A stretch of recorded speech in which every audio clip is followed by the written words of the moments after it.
welcome to the $1 Billion Podcast, a weekly show about the entrepreneurial journey and making it big in any industry. We're your hosts, Joe White and Kane Daniel. Welcome to the $1 Billion Podcast. Today, we're excited to feature Anne Brill, broker and team lead at Centum Financial Services with over 20 years of industry experience. Recently recognized as number 25 in dollar volume and number 20 in unit volume across Canada by Centum, her expertise and leadership have made her a standout in the mortgage world. Anne, it's a real pleasure to have you with us today. Thanks for joining us. Thank you very much. I appreciate the invite. Absolutely. So, one of the things we like to talk about is how or what prompted you to get into the industry. We've yet to find someone who said, I was 6 years old, I woke up and I thought, I want to be a mortgage broker. So there tends to be more of a staggered process that brings you here. So we'd love to hear your story. Very good. Actually, when I was pretty young, I went to university thinking I would actually own my own art gallery. That was my dream. Oh, my own art gallery. So I was doing studio art history, and business. And then I realized, I really like money more than I do anything else. So I decided to go right full-fledged into business. On my 19th birthday, I was actually hired at Scotiabank to be a teller. So I worked for Scotiabank and other institutions after that. And then I was introduced to a few different people and I was actually looking more at doing financial planning. And then the mortgage industry fell upon me. Like I said, once again, a few people did introduce me to that world. I didn't realize that world really existed. And I loved it. I love it till this day. So like 23 years later, I'm still doing this. I still love it. And then here I am today. So I 100% do mortgages. That's what I do now. Love your passion. So when you say you love it, what do you love about the mortgage industry? It's very nice. I consider myself very knowledgeable in how to put deals together. I meet with people. I help them with the biggest purchase, refinance of their lives. So it's very nice to be able to help people meet that big goal in their lives. So that's very satisfying to me. That's Money great. Helps, but the big thing of the day, whether I do this for a living or something else, I'll always, I have to make money. That's fine. But it's a very nice, very satisfying, and to be able to help people out in this purchase. It's like being a baseball player, right? They love what they do and they get paid well for doing it. That's fair. Yeah. It's just like being a baseball player. Yeah. You're hitting home runs, but not for the team. You're hitting them for individual clients. That's right. What was the interest with art, and is that something you've maintained? I do. I do paint. I draw, I paint, use different types of mediums. Not as much as I used to, but that was a world I love. I'm actually looking at going to Rome in May. So I want to go and go to the cathedrals, do all that kind of thing and really absorb it. I love it. It's a big interest, both art history and actually physically doing various art drawings myself.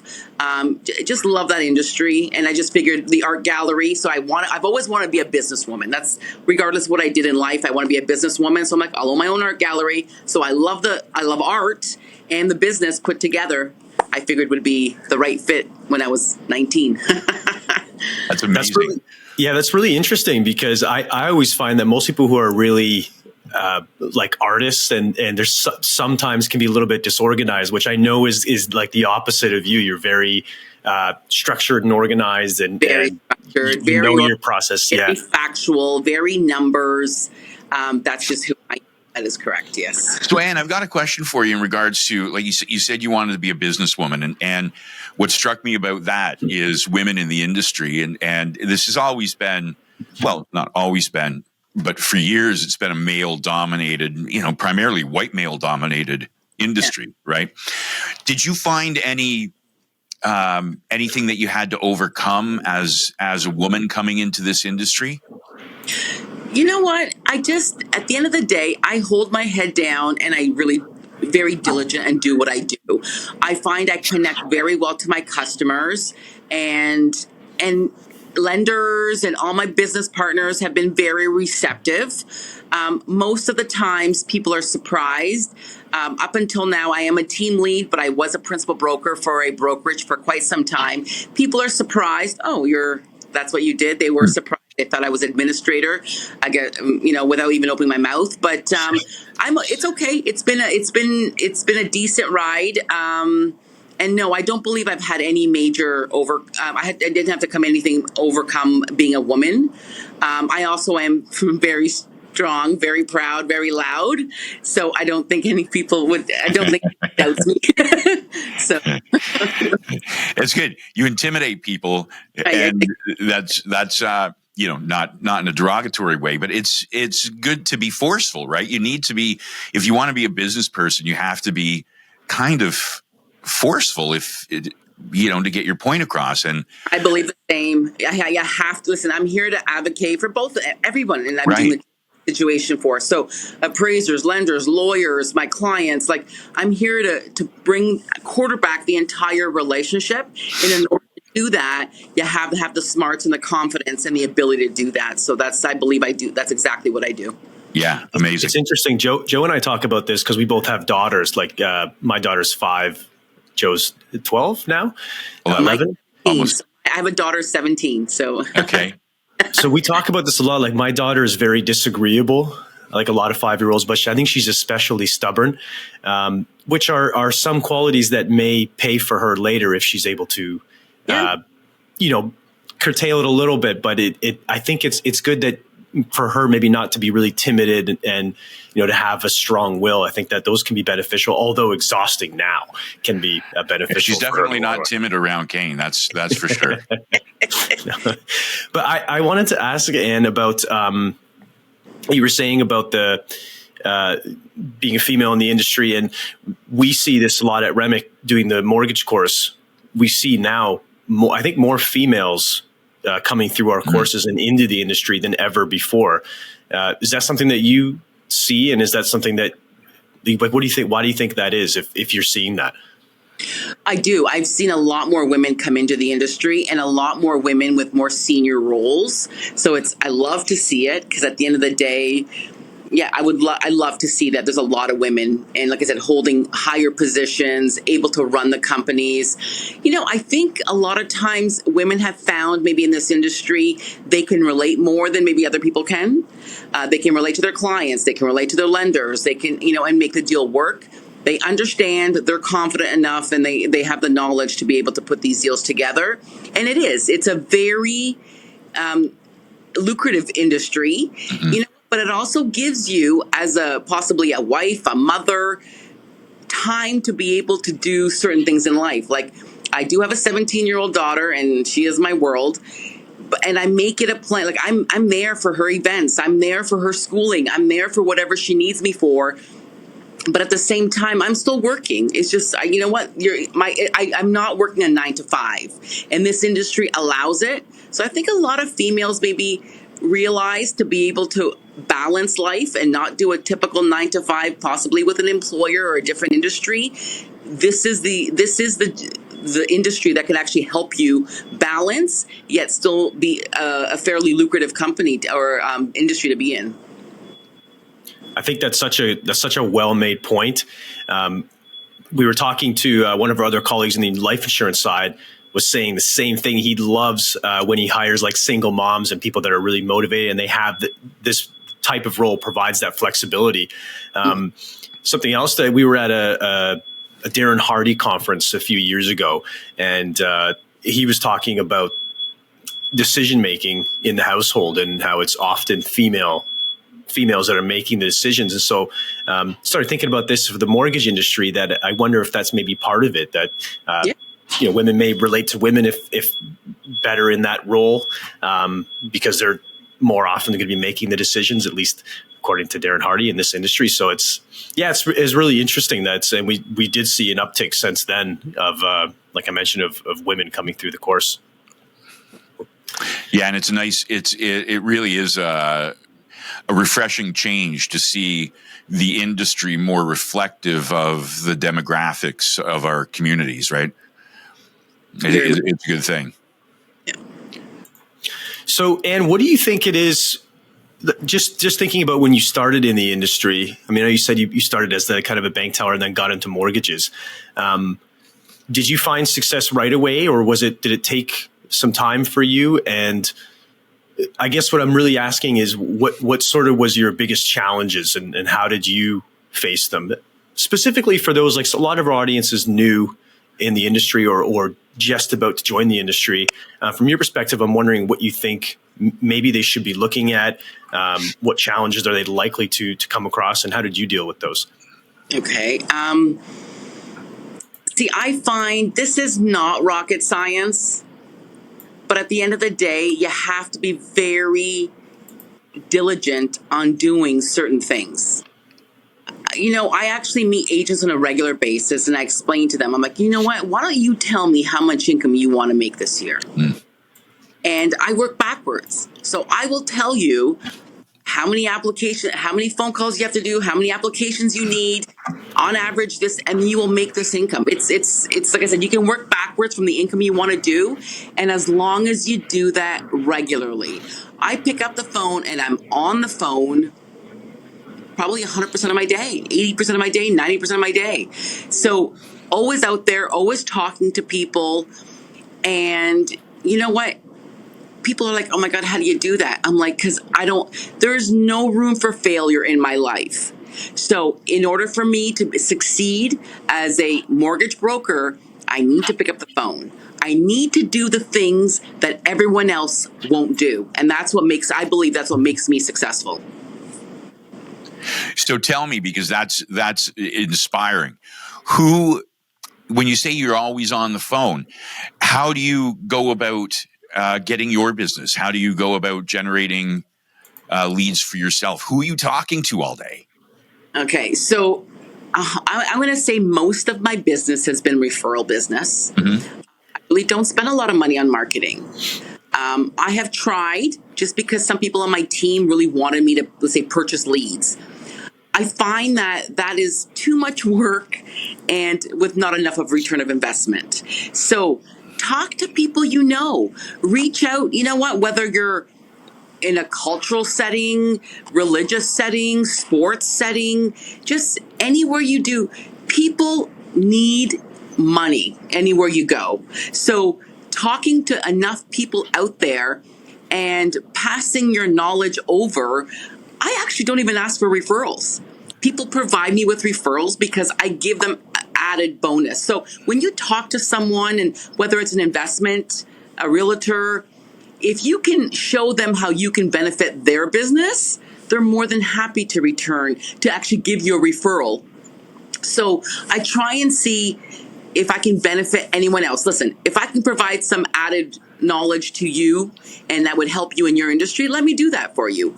And no hidden agenda here. So allow me to help you. And at the end of the day, if it works out that I can help one of your clients, and obviously a referral is a reflection of who you are, I promise you I'll make you look good. So I'm here to service my clients so that's my goal. That makes perfect sense. And reaching out to somebody and offering to help them.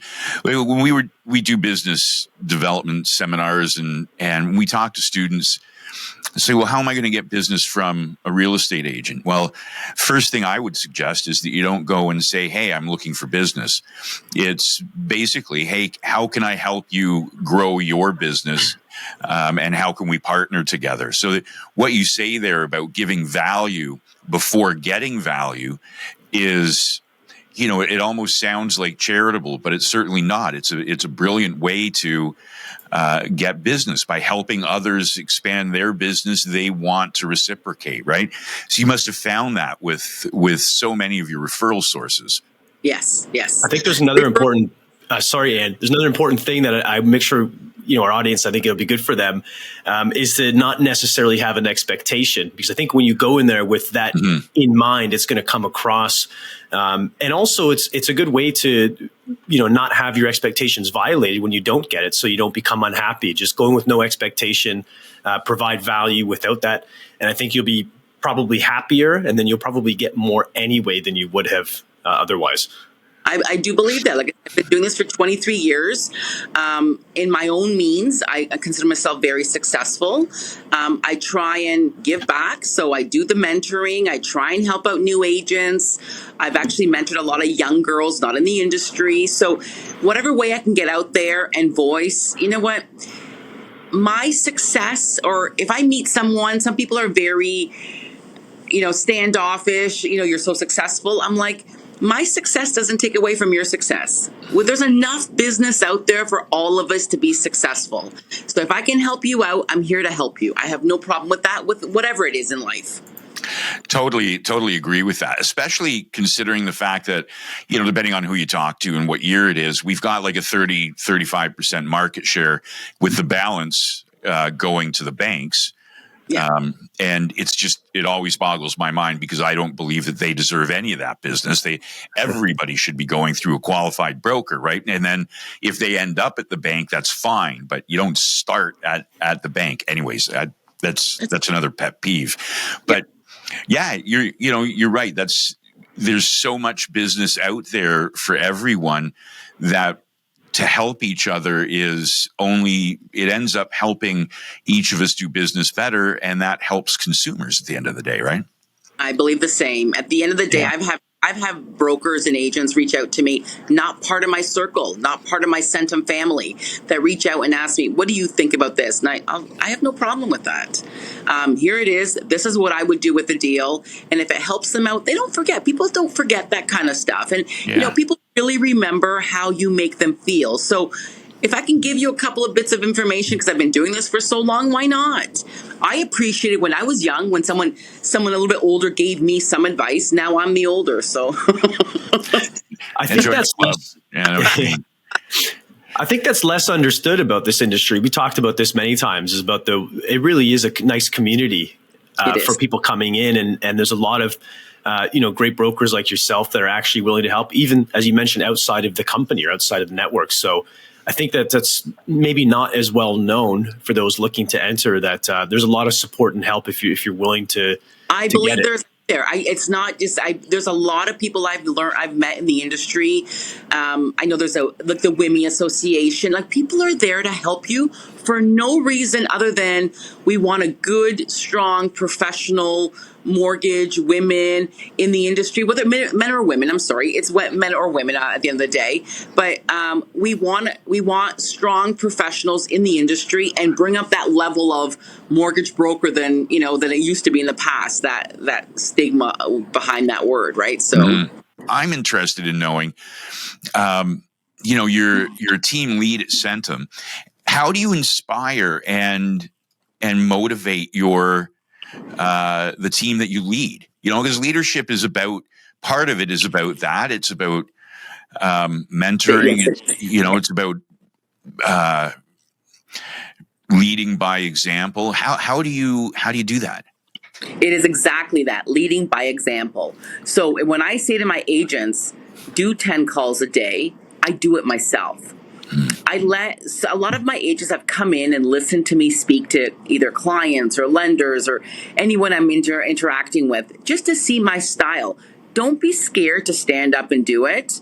I talk to a lot of my agents that actually have come throughout the years saying, you know what, I love this industry. I don't seem to make enough money to do what I need to do in life, right? Even to satisfy my immediate needs. So, you know what, we've sat down, and there's a few of them I've actually sat down and done one-on-ones with.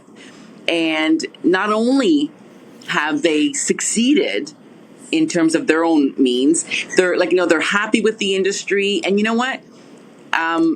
Just the other day, I said, you know what? If someone offered you something different, would you go? And he's like, I'm not going. Like, you know what?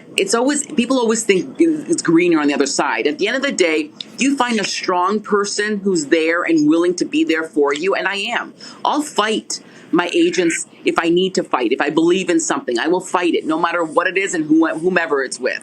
But it is lead by example. And I truly believe everything I preach, I personally do.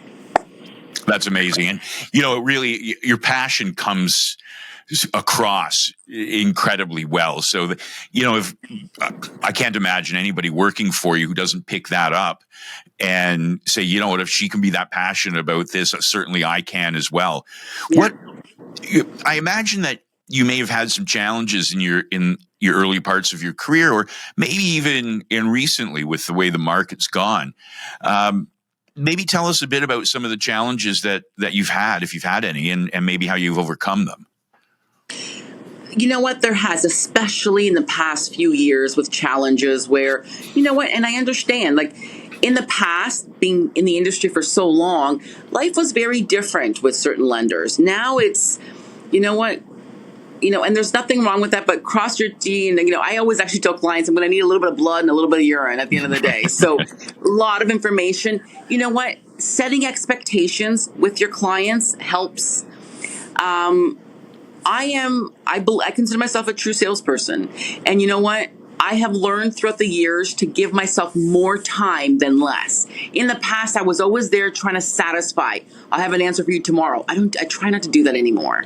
You know what? I will have an answer for you in 7 days. Even though the clients are like, oh my God, 7 days, someone else can do in 3. I'm like, listen, you're going to wait the 7 days and I will give you what you need. And then ideally, I come back on the 5th day and say, look, I got your deal done. Here it is. And they're happier.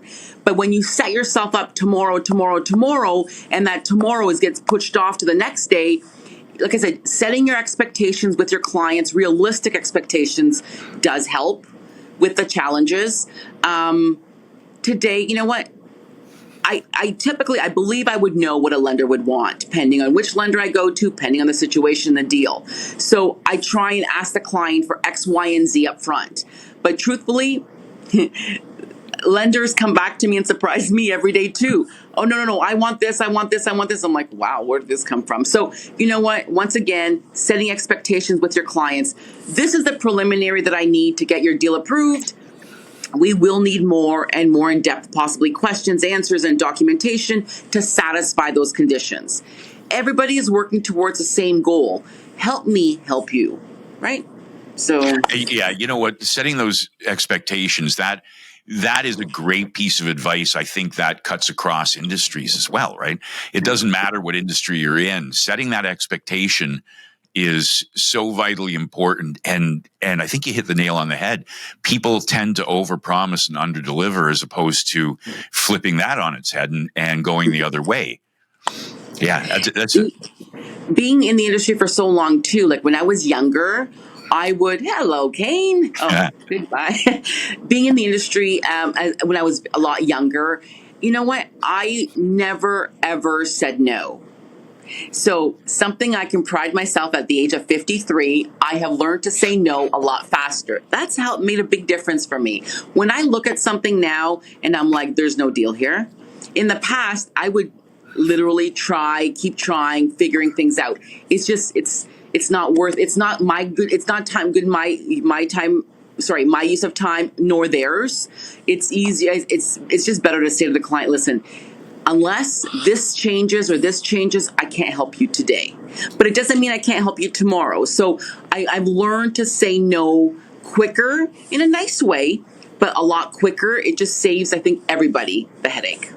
That's a big thing I've learned in my, Yeah, it's important as well. Sometimes if you can't help somebody, it's, when I was on the lending side, brokers would always tell me a fast no is better than, taking your time and, getting a no later on. If you know that you can't do it, just tell us you can't do it.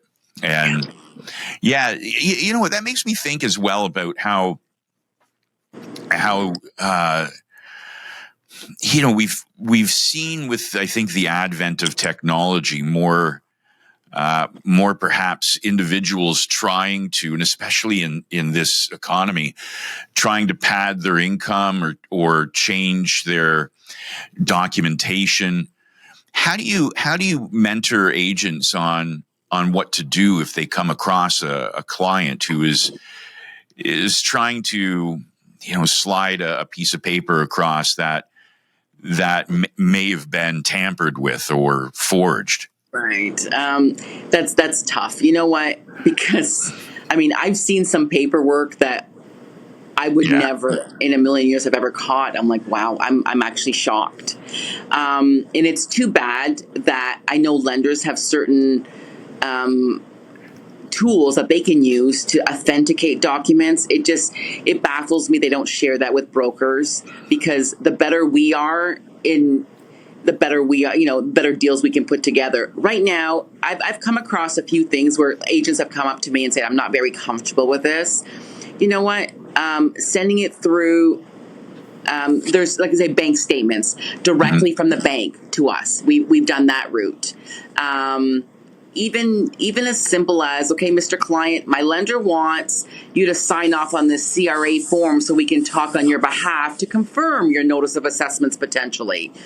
You know what? If something is not authentic, they automatically walk away, and that's what it is. And that's, what? I'm sorry, this is what I need.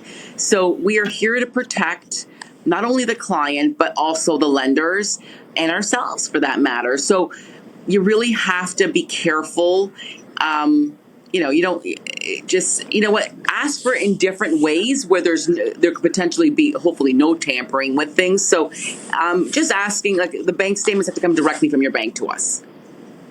Yeah. Or untampered, or like, I want to see everything physically versus emailed it in or scanned it in. Right. So we do have methods where they can upload directly from their bank and to be able to protect everyone involved.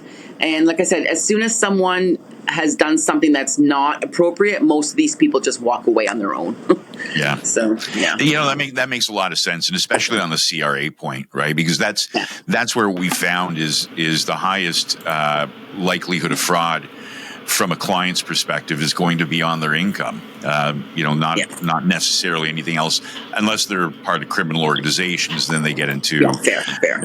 Different types of fraud, value fraud, and so on. But most individuals who are looking to get a house just for shelter will, if they're going to do something, inflate their income. Yeah. So and it's sad because we have so many lenders out there nowadays. Tell me your true story. Be real with me. You'd be surprised at how many options I can provide you. Sometimes it's as simple as, listen, yes, you work there. You make 50 grand, not 60. You know what? I can add maybe a parent. I won't even add them as a guarantor. I can add them as a guarantor just to help you out for 1 year. And then next year, maybe you make a little bit more money and be able to do this on your own without a parent, guaranteeing it or co-applicant or something. So we have so many different, lenders who do so many different types of deals. Be straight up with me and let me help you with options. Because if I find out you lied, I'm not dealing with you anymore. Exactly. Right. And you know what? That's why I again go back to people who go direct to lenders, like direct to their bank. It's not the right move. You need to sit down and get some advice. Even, it surprises me that a lot of consumers, they think they know what they're doing and they don't think they need any advice. But after they sit down with a broker for a little bit, they realize, maybe there's a bit more here to this transaction than just fill in the following boxes and either you're approved or you're not. So the advice thing is important. Do you find that you give clients advice on a regular basis? All the time. So, and you know what? And I also welcome anyone who is an old client. I always say to them, reach out to me. I know a lot of stuff about everything in the industry, that kind of thing. So if someone talks to you and they say to you, do this, talk to me. I'll give you my opinion, and you decide at the end of the day what you want to do. But knowledge is king, but you got to be careful. If you're a kind of person where all you read are the headlines and you make your own decisions from just reading headlines, that's scary, right? So you talk to a proper professional who will be able to really understand, this is where I'm going, this is where I want to get to, this is where I've been, and we can help you, right? There's, a lot of times people say to me, what's your fee? I'm like, okay, that's not what we're here for. What's your rate? I'm like, listen, if I can provide you with a solution that will help you, you know what, overall cost of borrowing, overall cash flow, and I can provide you with a solution. At the end of the day, I'm meeting your needs. Let me do that. Let me see what I can give you, and provide you with options. And then you can decide from there what you want to do. At the end of the day, if I can give you some advice and give you some options and it doesn't work for you in your world, that's fine. I'm And not that's why charging you you're so anything. successful. And do you see a difference with different generations in terms of like bank loyalty and maybe more willing to take advice or? I do. So like I said, right now I'm actually doing people that I know my age. I'm doing their kids deals, right? And a lot of their kids deals are like, you know what? Everything is, I read this on the internet. I did this on the internet. You know what? I can get this done from this company that all they do is online stuff. And a lot of times the parents are like, no, you need to deal with Anne, right? So especially my old clients, you need to deal with Anne. She'll go through the process with you. And we do. We hold hands. And we go through the process, and this is what's going on. It is a big purchase. It is a big deal.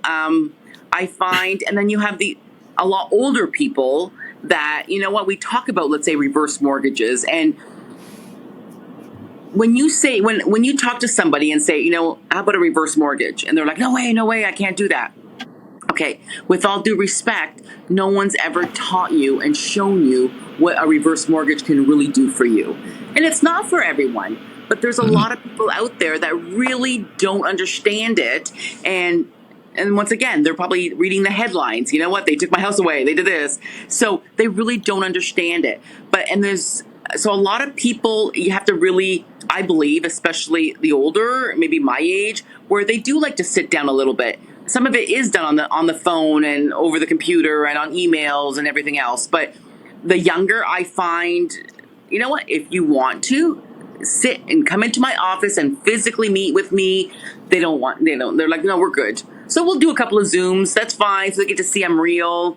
But a lot of them don't want to meet you face to face. What do you think that's going to mean for the industry or for the role of a broker in the next 5 years, 10 years, 20 years? See, I think when you don't meet someone face to face, you lose that real connection and building that relationship. I think that's important. Maybe it's just because I'm older. I don't know. But I do believe the relationship is built in a different light when you meet someone face to face. So I can compare two clients. If I met them face to face, I don't care who comes back to them and says to them, my rate is this. They will phone me before they do anything. But if I didn't meet someone face to face, it was on a Zoom or just on a phone call or just emails, they will leave me, I believe, faster.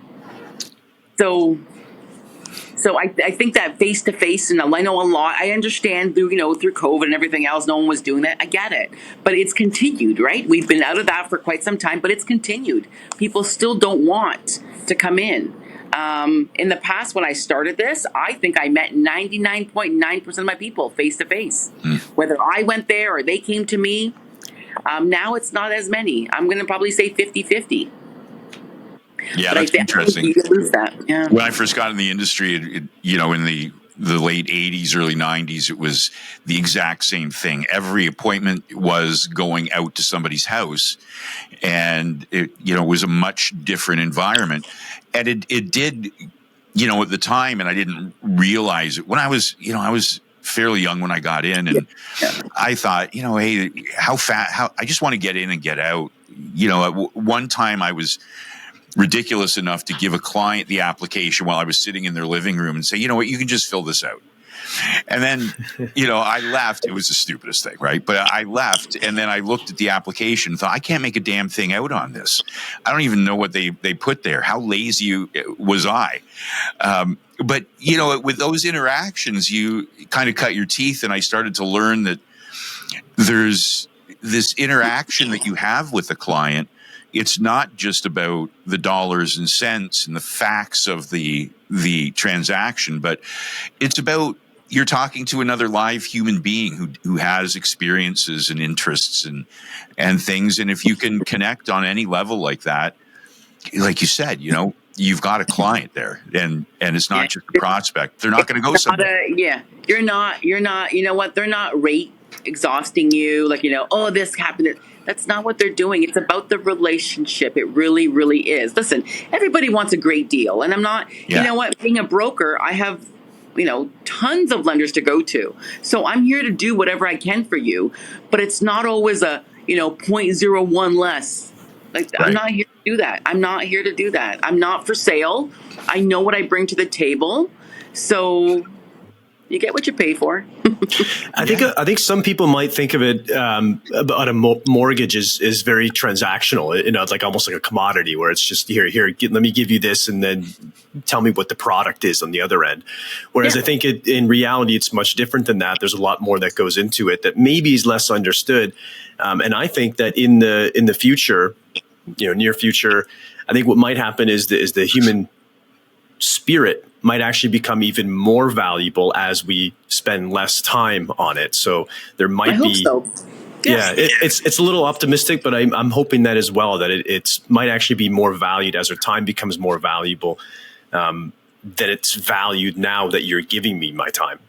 Mm-hmm, mm-hmm. And you know what, Kane? I think when you're sitting down with somebody and you're having a conversation, you don't know where that conversation is necessarily going to go, right? You might end up talking to somebody about, hey, by the way, I've always thought about getting a cottage, but I never thought that I'd be in a position to. And maybe you have a strategy that, you just have a chat. Like in a few years, you pay down some of your mortgage, then I can help you take some equity out and, get them excited about, you can actually do that. When the challenge, sorry, Joe, the challenge might be that a bot might be able to do that if it was able to identify those opportunities. But that's going to be might not. Who knows how conversational it'll get, and at some point in the future, it might be that I don't know that you're a bot, Kane. You're actually a bot, and your computer didn't break down. It was, you had a glitch in the matrix, and you just disappeared and came back. If bots get to be as good as I'm sitting here talking to you and Ann, and I can't tell the difference, then I don't know what to say. And there goes Kane. You made me shut down. I do think that that's why the human spirit, like the empathy and other things it's much more difficult for a AI to replicate, have to be infused into the entire process when dealing with clients, because that really is the value that can, at least at this point, it's extremely difficult to replicate that. Who knows what the future has in store, though. Yeah. I had a client once, and who, talking about reverse mortgages, I was in his house, and I literally, this is again early on in my career, I literally said to him, looking at the numbers, I think it would be in your best interest to not take out a reverse mortgage or a mortgage. Just, you should sell your house and maybe, get a small condo or an apartment. And he got up and he walked over to the inside, the foyer of his front door. And he said, Joe, I held my wife as she passed away in my arms right here. This is our house. I will never leave. And, at that point I understood there's more to life than money. It is. That's what was important to him. And it didn't matter whether it was going to save him a few bucks to do something else. He was going to end his time in that house. Yeah. And you know what? You can't feel that. And they can't feel you. You can't feel them unless you see them face to face. Yeah. So one thing I have an issue sometimes with, a challenge in my world sometimes is, I do meet clients, and you know what? We talk about stuff and it's not just about mortgage. It's not just about money. It's all these different things. But you know what? At the end of the day, it works out that, you get to know someone and really who they are and what makes them tick and what kind of person they are. The hard part for me is, we do the application, I come back and I have an underwriter, and I give this to my underwriter, and then he puts everything in, and I'm like, well, no, you forgot this, but it's in my head. So I can't, if I can take my head and translate it so that he understands and feels the passion of, this is what their client's doing. This is what we're going to do. These are the options. I'm not even asking here. This is what I want to give to him, right? To provide to him in terms of options. But it's hard for me to relate what I know, on paper and then over to someone else. That's a So going with that, so do you have like a central underwriting system? I have an underwriter who underwrites, I'm going to say, most of my stuff. Okay. So he will, so we try and gather. So I do have an assistant as well. So we know the kind of deal it is, because I do ask the right questions, hopefully at the beginning. So we ask for certain documentation. After everything is done, we download on a OneDrive with the client's name. And then my underwriter tries to make heads or tails out of something that he wasn't part of in terms of the conversation. Right. We have found now that once he puts everything in, I then sit down, review it, and then shed light on certain areas. You know what? This is what this is. You know what? He actually just co-signed for his kid. The kid is now old enough to take it out. I can actually shed light that I can't put on paper. Mm-hmm. And then we actually together put the deal, just finalize the deal and submit it and get everything done. So yeah. Yeah, it's a great point that's necessary to get conveyed to the lender eventually, right? Do you find that having that kind of central underwriting or a dedicated underwriter in your team is helpful for you? It is. And why so? I believe, and someone told me this when I was younger, if you can do at least about 25 to 30 million funded deals in a year, it's time to get an assistant, maybe even part-time. It's time to get an. And then when you get to the next level, it's time to get an underwriter. At the end of the day, I have a 17-year-old daughter. I have a husband. I have my parents, my sister, my family. You know what? You got to be able to do everything in life. Yes, I know how to underwrite. Yes, I know how to do my own admin. But you know what? I choose not to, because I wouldn't have a life. So I need a little bit of everything, right? So the underwriter, and I do believe, you have to sit down and do your return of investment, where, you know what? For me, that number was, I believe I hit 27 million and I hired a part-time assistant. Mm-hmm. Then when I hit, let's say, over 50, then I hired an underwriter. So it just depends. Everyone's numbers are different and everyone's, headspace is different. So it works for me. Yeah. The people that work for me is, they're like part of the family. We work together. It is, yes, at the end of the day, I get all the glory, and Brill, but really all of us, right? I'm like, okay, I look the part, but really it's all of us. Something that we talk about a lot is finding out what your highest and best use is, and then spending the most amount of time possible doing that. And I think to add to that even is what do you enjoy? Like, what is going to make you happy? If you hate doing an aspect of your job, do you want to be doing that? Or can you leverage someone else to help with that, especially once you start hitting those milestones like you mentioned, Anne? But I did have a question for you on what you're talking about earlier about your process with underwriting. Because Joe and I started using some of the technology. Have you used any, like the AI summary note takers? There's a lot of them that are really cool, especially you can integrate with Zoom and some other conferencing tools. We have a little bit. I am so anti. We have used it. I need to learn it. You know what? The type of person I am, I need to understand it inside out to be able to properly use it. And I haven't had the time, or I don't even care to do it yet. But yes, I know my people in the office do use it on a regular basis, and you can see the difference. And you know what? Sometimes when I read it, I'm like, wow, that looks so good. I'm like, I really need to do this more. It is something that I need to really sit down and do. One person actually said to me once, I have never met anyone more successful with no automation like you. Imagine I had some automation. So that's something we are looking at for 2025, a little more structure. I consider myself a lot of structure, but very, let's say, paper structure versus, the AI and everything. And, so that's something I'm looking at learning in the new year. What is your least favorite task or activity that is associated with the role with brokering? Right. Meeting conditions. I just, they come into me sometimes and I pass them on to my underwriter and he's like, did you look at this? I'm like, no. So, that's for me in my head, that's his job, but that's fine. I mean, obviously if I get involved, that is I'm not a fan.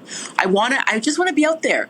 Let me talk to people. Let me bring people. You love people. You want to talk to them. And that's a good reason to have an underwriter as well, right? And an assistant. Let them fill the conditions and take care of the admin stuff. Yeah.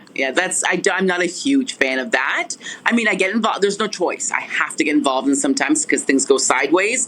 So you have to get involved, and that's fine. It's just, it's not my favorite thing. Like, my people always make fun of me because when a deal gets declined, I'll say to my underwriter or my assistant, please let the client know the deal was declined. When I see an approval come through, they don't ask me. I'm already on the phone with my client. Hey, your deal's right. Why do you always get us to do the shitty stuff?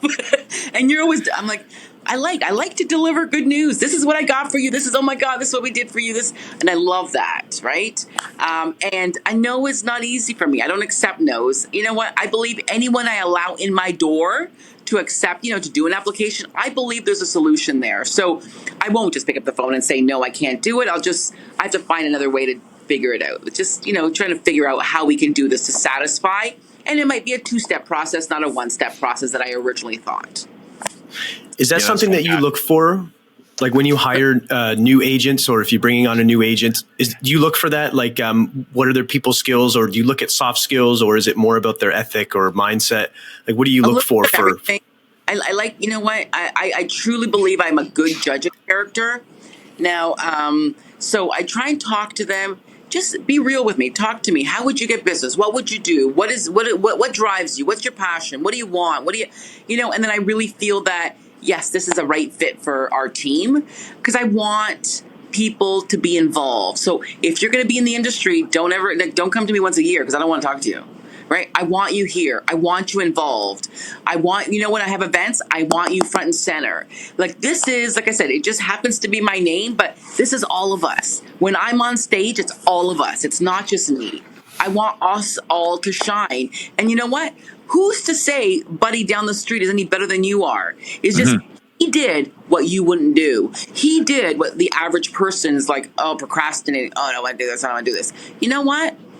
And that's how I believe I became successful, is I will do what everyone else won't do. I don't want to pick up the phone. If you think I want to sit and pick up the phone and talk to like new people and do this new stuff all the time, I get, as outgoing as I am, that kind of stuff actually exhausts me. At the end of the day, I'm exhausted when I do that kind of stuff, but I got to do it. Yeah. You got to do the hard stuff to get to the fun stuff, right? You got to do the hard, right? Yeah. And this is a great lucrative, it could be a very, very lucrative business, right? There's a lot of money to be had, but you got to put your time in. You don't just wake up and there you are. And, new agents that come to me, I'm like, listen, if you're not prepared to do this, this, and this, I'm not willing to put my time into you. So do you think that that's the main thing that sets, so for a new agent coming in that would find success, you think that that's the sort of the main thing that would set them apart is willingness to work hard? So basically their mindset, you think that's what it is? Huge. I think that's very big. I think a lot of agents come and I meet them all the time and they're like, I can make $5,000 a deal. I'm like, oh yeah, sure. You'll get there. But you got to do enough leg to get there. Right? Like, I didn't just wake up and make my dollar, right? Mm-hmm. I go through so much to get to where I am today. And yes, I'm like, financially, like, that's fine. It's like I said, it is a lucrative industry. That's fine. We do okay. And I'm able to do some stuff that most people can't in this world. Right? But people money will always come. I don't focus on money. That's not what I do. It's not about the money. It's about, I want to help 50 families, 150 families, 350 families, right? Money will always come. Don't focus on money. Like when someone says to me, and I see it all the time, what does this lender pay? I'm like, I have no idea.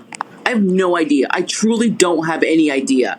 I'm all about, I want the job done. It's the best solution for my client. This lender's the best person I can do it with and the easiest, right? I want to get a deal done. Money will always come. Well, and you know what? This has been a fantastic hour. It just flew by.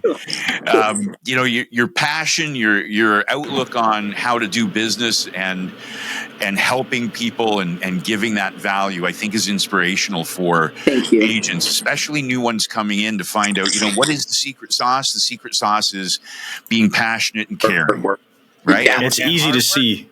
You earn it's easy dollar. To see why. You don't get the dollar, you earn it. You're 100%. You do earn your dollar. There's no doubt about it. Yeah. So, Ann, it's been fantastic. I thank you so much for being with us. Anytime. Thank you both very much. Have very happy holidays. And you know what? We're around the corner. We should do lunch one of these days. Absolutely. Yes. You know, there's Willie Stouts right on the main floor, and we're gonna get together. That's perfect. All Thank right. you, gentlemen. Thanks, Take Ann. care. Thanks. Bye-bye. Thanks for tuning in to the $1 Billion Podcast. Make sure to subscribe to the show so you never miss an episode. For more in-depth entrepreneurial insights, follow us on social media, and for more info on the show, go to billiondollarpodcast.com. See you next time.